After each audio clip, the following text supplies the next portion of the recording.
에베소서 2장 11절부터 11절로 15절까지만 보겠습니다. 자, 에베소서 지금 계속해서 우리가 함께 보고 있는데 2장에서 지금 11절부터는 이스라엘과 이방인의 화해를 말씀하고 있어요. 이스라엘은 자기들만이 하나님의 선민이라고 생각을 했습니다. 자기들만 하나님의 특별한 사랑을 받고 있다고 생각을 했어요. 그런데 알고 보니까 하나님의 계획은 예수 그리스도 안에서 이스라엘을 통하여 모든 열방을 구원하려는 것이 하나님의 계획이었습니다. 창세 전에 하나님께서 선택하신 사람들은 이스라엘만 있는 게 아니고 이방인들이 다 포함되어 있었다는 거죠. 그럼 구약에서 이스라엘은 뭐냐? 이스라엘은 하나님께서 그 나라를 통해서 예수 그리스도를 오게 하시는, 예수 그리스도를 준비하게 하시는 그릇이었고, 또 이스라엘의 역사는 하나님의 매크로한 역사, 우주적인 역사를 우리들에게 보여주는 마이크로한 모형과 그림자였다는 겁니다. 그러니까 이스라엘이 모든 어떤 이방인들보다 특별한 지위나 특별한 특권을 받는 게 아니었다는 거예요. 그게 하나님의 원래 계획인데 이스라엘은 하나님은 자기 나라만, 자기 민족만 사랑한다라고 착각을 했던 겁니다. 그래서 하나님께서 그렇게 되다 보니까 이스라엘이 이방을 대할 때 이방인들을 개나 돼지로 대했잖아요. 개나 돼지와 같은 존재로 대하는 이방인들과 이스라엘이 화목해야 되고 화해가 돼야 돼요. 왜? 교회 안에 모여 있으니까 같이. 교회 안에 이스라엘 사람도 있고 이방인도 있는데 원래 이 사람들의 관계, 현재의 관계는 완전히 원수 관계란 말이에요. 이스라엘은 이방인들을 개나 돼지처럼 취급하고 이방인들은 또 이스라엘 민족을 왜 자기들만 잘난 척 하느냐. 서로 냉대하고 서로 원한이 있고 장벽이 있는 그런 관계인데 그리스도 예수를 믿음으로 한 교회를 이루어 하나의 새로운 공동체로 만들어 가야 되는데 그렇게 하기 위해서는 이스라엘과 이방이 화해가 일어나야 된다. 그걸 어떻게 이루었나라는 걸 지금 11절 이하에서 보여주고 있습니다. 자, 그러므로 11절, 그러므로 생각하라. 너희는 그때 육체로는 이방인이요. 여기서 육체로 이방인이라는 것은 우리의 육신적인, 우리의 피지컬한, 바이올로지컬한, 생물학적인 계보로 볼 때, 족보로 볼 때 이 말이에요. 생물학적인 족보로 볼 때 당신들은 이방인이었다. 이방인이었다는 얘기죠. 자, 이방인이요. 이 에베소 교회의 중심 구성원들이 대부분 이방인이었기 때문에 이렇게 말씀을 하고 있는 겁니다. 손으로 육체에 행한 할례. 이게 아브라함에게 하나님께서 명했던 할례인데 손으로 행한 할례. 근데 참된 할례, 이제 새로운 언약 하에서 참된 할례는 마음을 찢는 겁니다. 마음을. 자, 한번 해봅시다. 마음을 찢으라. 네, 마음을 찢어서 이 마음이 내 중심의 마음이 하나님 중심의 마음으로 바뀌는 게 진정한 할례예요. 진정한 할례는 이제 내면적인 할례. 내면적인 할례는 우리의 마음을 찢어서 우리의 마음이 그동안은 나 중심의 마음, 이기적인 마음, 또 자기를 자랑하는 마음, 하나님을 무시하는 마음이었는데 이제 그걸 바꿔서 자기를 부인하고 하나님을 인정하는 마음, 그 마음으로 바꾸는 게 진정한 할례인데 어쨌든 구약에서 할례는 육체에 행한 할례니까 손으로 육체에 행한 할례를 받은 무리라 칭하는 자들, 이게 유대인들이죠. 이 유대인들 혹은 할례당 이런 사람들로부터 할례를 받지 않은 무리, 무할례당이라 할례를 받지 않은 무리다. 이방인이다. 다시 말하면 개나 돼지다. 그 얘기입니다. 무할례당이라 칭함을 받는 자들이라. 이 현실, 그 시대의 1세기, 이 시대의 현실을 지금 보여주고 있는 거죠. 자, 그때에 하는 이 그때는 예수님 밖에 있을 때예요. 예수님을 나의 주님과 구주로 영접하지 않은 때입니다. 그때 너희는 그리스도 밖에 있었고, 그렇죠.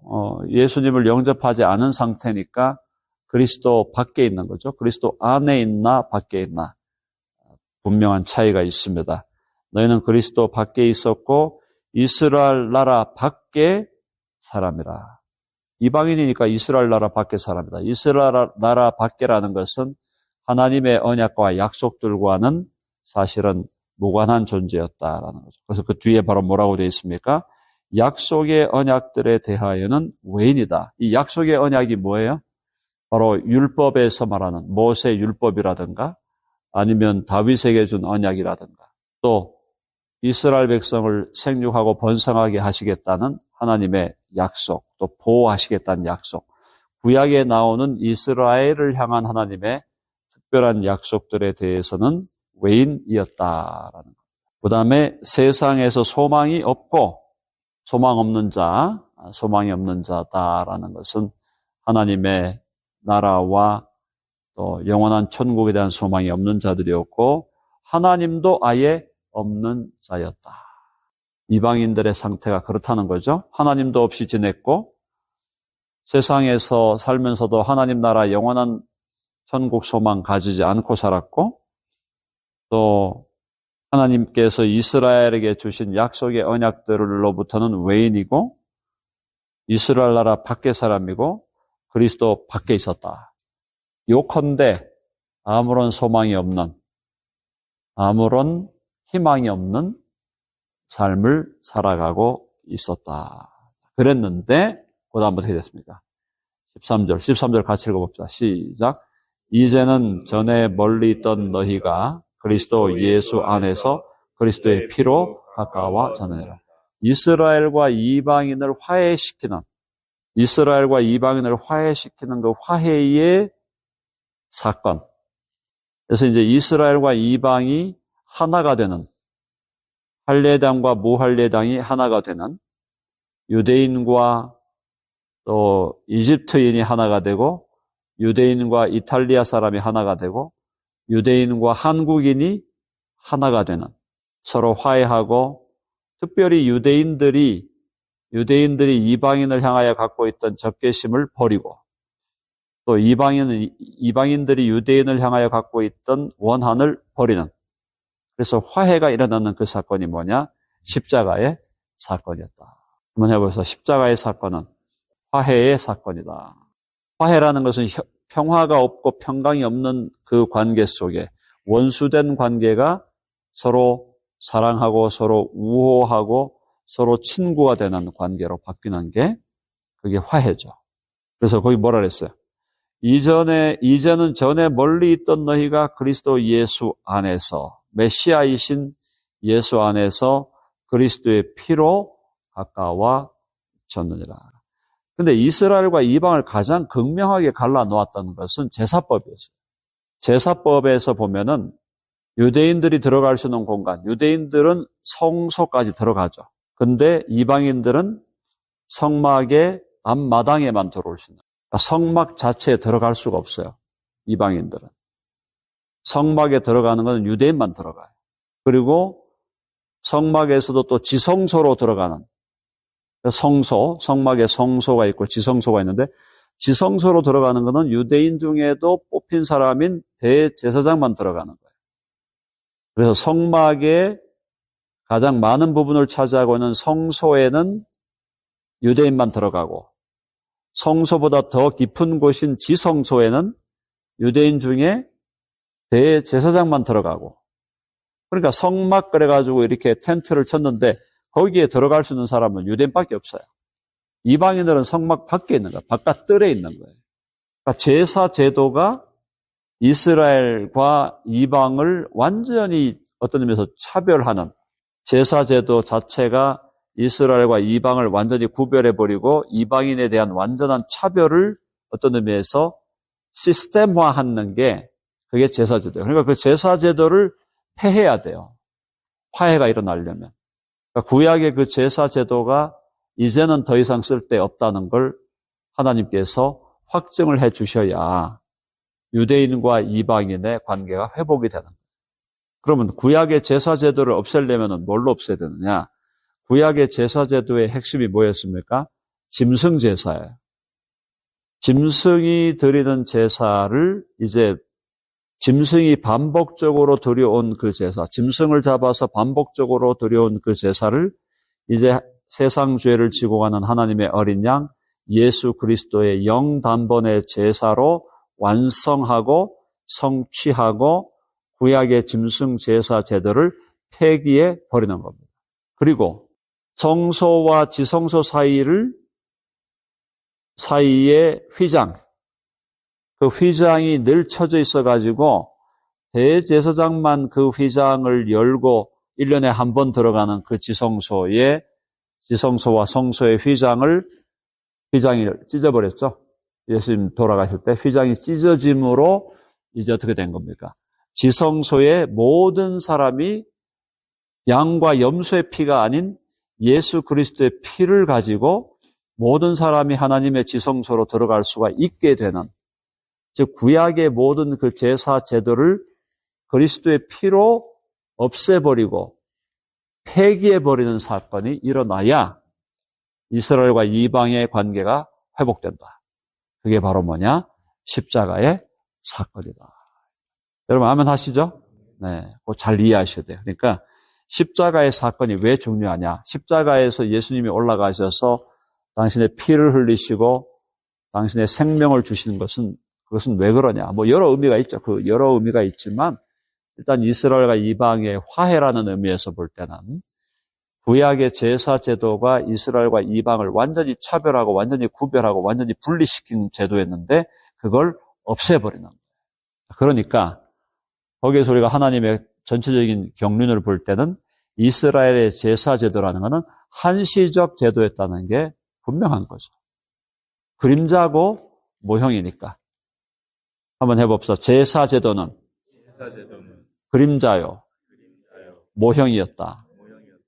실체가 뭐예요? 실체가 예수 그리스도, 그리고 그분의 십자가의 사건. 그분의 십자가의 사건이 영단번의 완전하고도 영원한 속죄의 제사예요.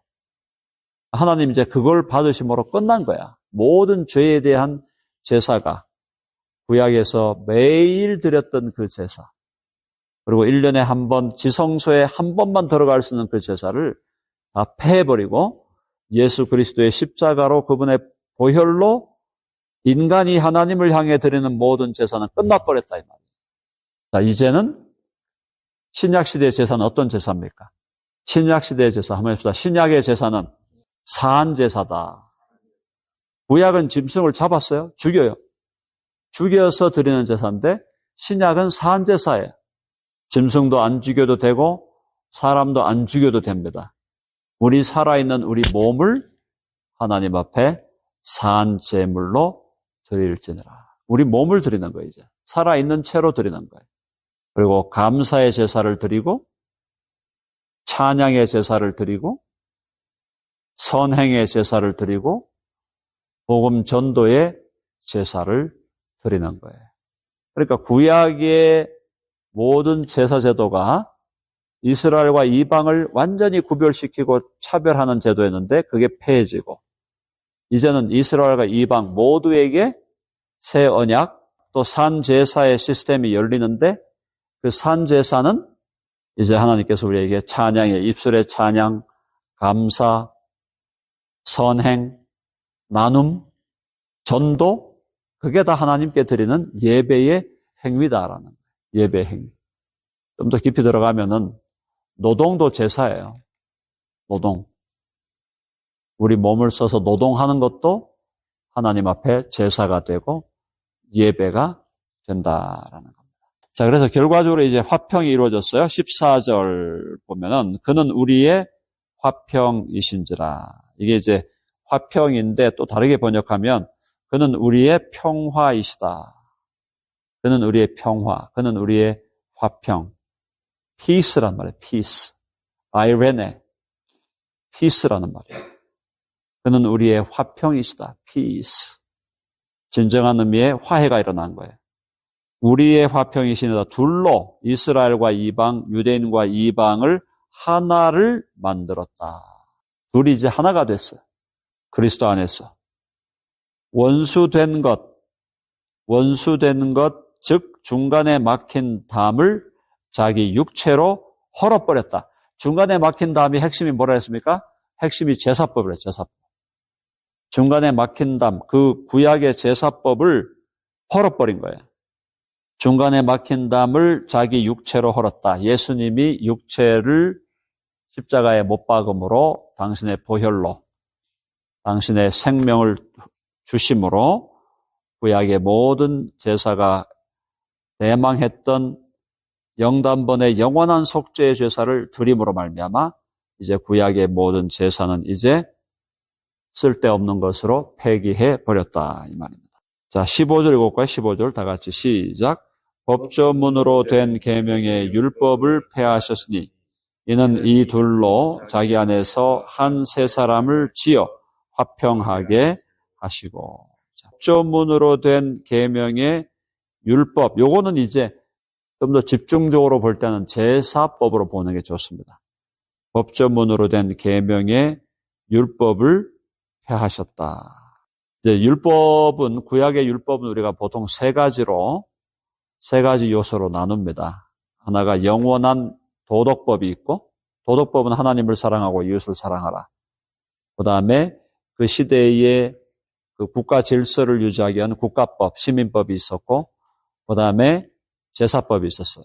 제사라는 것은 하나님과의 관계를 규정하고 예배하고 죄를 사함받는 그 제사법인데, 이 중에 지금 여기서 특별하게 우리가 확실하게 여기서 지금 얘기하는 건 뭐냐면 법조문으로 된 계명의 율법, 요것은 구체적으로 보면은 제사법이다 이렇게 이해하시면 훨씬 더 이해가 쉽겠습니다. 폐하셨으니 이는 이 둘로 이스라엘과 이방을 자기 안에서 그리스도 예수 안에서 한 세 사람을 지었다. 너무너무 중요하죠? 한 세 사람. 이제는 그러니까 더 이상 유대인이다, 뭐 이방인이다 이게 없다는 거예요. 더 이상 이스라엘이다, 한국인이다 이게 없다는 거예요. 자, 그러니까 이게 여기서 너무 중요한 게 뭐냐면 기독교를 표방하면서도 민족주의에 빠지는 사람들이 있어요. 예를 들어서 저도 이 미국에 살다 보니까 한국인을 특별하게 높이려 하는 마음이 있게 되잖아요. 세상 모든 민족보다 한국이 최고야. 이런 마음 있잖아요. 이것도 사실은 하나님 볼 때는 바람직하지 않은 거예요. 유대인들은 유대인이 최고라고 그러고 한국인은 한국인이 최고라고 그러고 미국은 또 미국인이 최고라고. 기독교인이 그렇게 할 때 그게 크리스천 내셔널리즘, 그래서 기독교 민족주의인데 그게 아니라 이제는 세 사람이라는 건 뭐냐면 야, 한국인도 아니고 미국인도 아니고 유대인도 아니고 일본인도 아니고 누구라는 거예요? 새로운 사람. 그게 누구예요? 그리스도의 제자들이라는 거예요. 모두가 그리스도의 제자예요. 모두가 하나님의 자녀들이에요. 그리스도의 제자요 하나님의 자녀들이라고 하는 새 사람, 새 인종이 탄생했다는 겁니다. 한번 해봅시다. 새 인종이 탄생했다. 무슨 말인지 이해되시죠? 그러니까 이제 뭐 한국인이 뭐 떴고 저 떴고 이게 중요한 게 아니에요. 우리끼리 뭐 한국인들이 뛰어난 면들이 있다 할 수 있지만 이제 그게 우리의 주제가 되는 게 아니라 우리의 주제는 우리 모두가 한국인이든 유대인이든 이방인이든 아랍 사람이든 일본 사람이든 중국인이든 남미 사람이든 파라과이 사람이든 아프리카의 뭐 말라위 사람, 어느 나라의 사람이든 그리스도 예수 안에서 하나의 통일된, 연합된 새 사람이 되었다.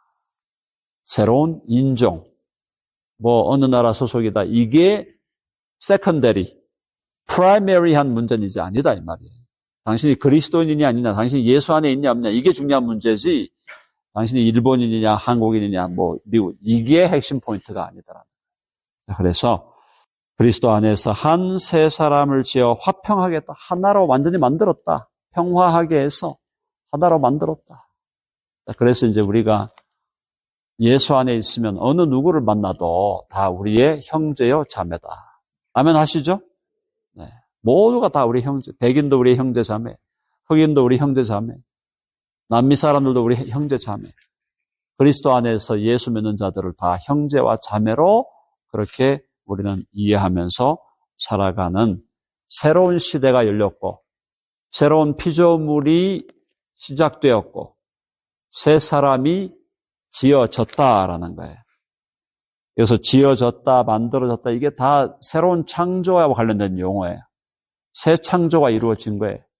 새로운 질서, 새로운 창조, 새로운 세계, 새로운 문화를 만들어 가야 된다. 그게 뭐냐? 모든 그리스도인이 이제는 모든 그리스도인이 인종과 민족을 초월하여 국경과 국적을 초월해서 그리스도 안에서 다 형제요, 자매다. 우리 교회도 많은 민족들이 모이고 많은 국적을 가진 사람들이 모이고 색깔이 다 다르고 해도 예수 안에 있으면 다 내 형제, 내 자매. 우리 한국 사람들이 피가 섞였냐 안 섞였냐, 성씨, 이씨냐 정씨냐 박씨냐 이런 게 심하잖아요. 다 유교적인 잔재거든요. 형제고 자매인데 한 형제 한 자매라는 그 사상을 가지고 우리의 새로운 창조의 세계를 능력 있게 살아내야 하겠습니다.